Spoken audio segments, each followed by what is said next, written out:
At so, what's up mga kuya-kuy, no? At nagbabalik na naman ang inyong likod. Kung nakikita nyo ang ating bike ay naka-ready na para sa ating rides for today's vlog. So, papunta tayo ngayong Glenmore Reservoir. I think nasa 70 plus kilometer balikan kasi from dito sa bahay hanggang doon is like 30 kilometer. Samahan nyo ako sa aking bike adventure today. Tara, rides na!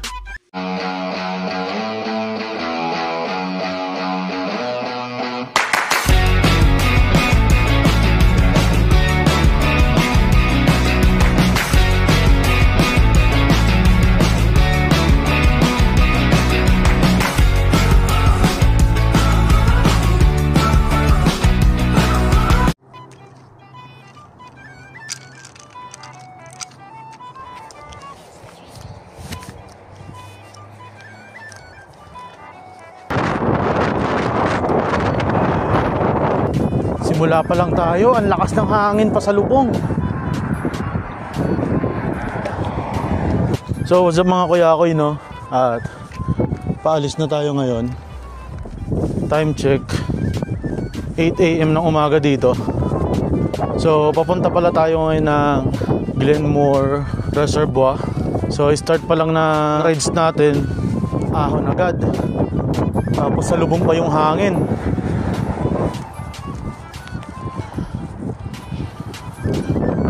Lamig. Kanina paalis na dapat tayo, kaso paglabas ko naka-short lang ako, naka-cycling short ako kasi akala ko mainit. Ayun, paglabas ko sobrang lamig, kaya bumalik ako ng bahay, nagpalit ako.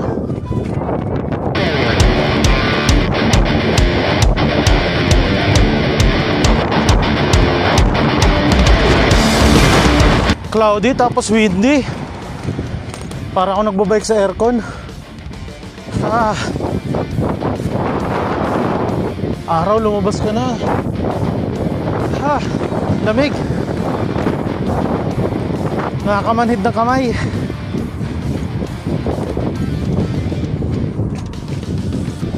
Ito yung pagkakaiba sa Pilipinas. Sa atin, pag nagbabike tayo sa Pinas, inaabangan natin magtago yung araw. Pero wag lang ulan. Kumbaga gantong ano lang, gantong weather lang, okay na sa Pilipinas magbike. Pero dito, pag ganito yung weather, ako, hirap magbike. Siguro sa akin, kasi bago ako dito. Kasi galing tayo sa tropical country na parang always summer.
mga kuya ko at nakabalik na tayo dito sa bahay.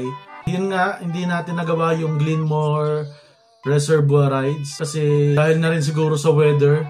Paglabas ko kasi pangit yung start natin. Super cloudy, super windy. Pero yung lamig talaga kanina iba. Sobrang lamig. Yung kamay ko namamanhid tapos yung legs ko. Tapos ayun na rin, bago lang din kasi tayo dito sa Canada. Siguro nag-adjust pa yung katawan ko sa weather. Yun yung pagkakaiba dito sa Calgary, Canada. Yung weather dito unpredictable. Minsan sobrang lamig, minsan sobrang init. Ayun nga rin yung sabi sa akin ng mga katrabaho ko. Kasi kakatapos lang yung winter dito. I-start pa lang pala yung spring. Last winter, may mga times na sobrang tirik ng araw kahit bumubuhos yung snow. Sabi naman ng ibang mga nakakausap ko sa ibang part ng Canada, pag winter, walang silip yung araw. Kaya yun din yung isa sa nagustuhan ko dito sa Calgary kasi kahit winter siya, sumisilip pa rin yung araw. Mabalik tayo dun sa topic. Kanina, naka-ready na tayo, tapos ready na tayong takbuhin yung Glenmore Reservoir. Kasi excited din talaga akong takbuhin yun. Kasi kung sakaling na tuloy yung Glenmore Reservoir natin kanina, first time ko makakapunta doon. Kasi nga, ayun nga, bago tayo dito sa Calgary, Canada. Kanina talaga sobrang lamig. Namamaos na ako sa lamig. Takbo na ako ng 5 kilometers.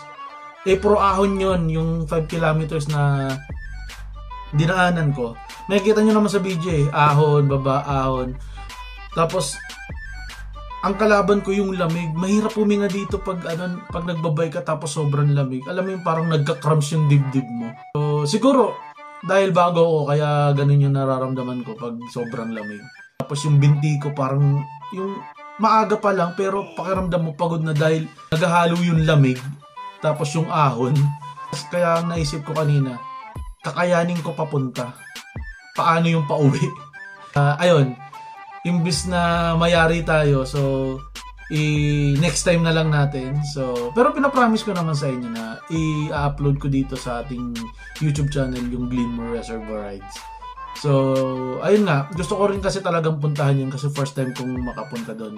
Dahil bago rin tayo dito sa Canada. So, ayun, pangit yung start natin ng rides ngayon. So, excited pa naman ako sa rides na to ngayon. Wala, ganun talaga. Minsan may times na hindi sa atin sumasang-ayon. Pero, ayun nga, promise, i-upload ko maybe next day off ko. Mag-upload ako para sa Glenmore Reservoir Rides Part 2. So yung Part 1 natin, hindi natin nagawa, hindi natin naituloy kasi hindi nakisama sa atin yung weather. Takit salit tayo mga kuya ko sa susunod na vlog. At sana huwag kayong magsawang manood sa mga katarantaduhan ko. Ayun, sana huwag kayong magsawa sa mga kalokohan ko. Sabi ko nga sa inyo, ang content ko ay walang content. Kung anong trip ko, isasama ko kayo. Kung nasaan ako, anong gala ako, sasama ko kayo. So ayun, kita-kits ulit tayo mga kuya ko sa mga next vlog, next bike, next biyahe natin. Sa mga kapareho ko cyclist dyan, enjoy lang natin yung mga biyahe natin. Ride safe. Kuya ko, peace out.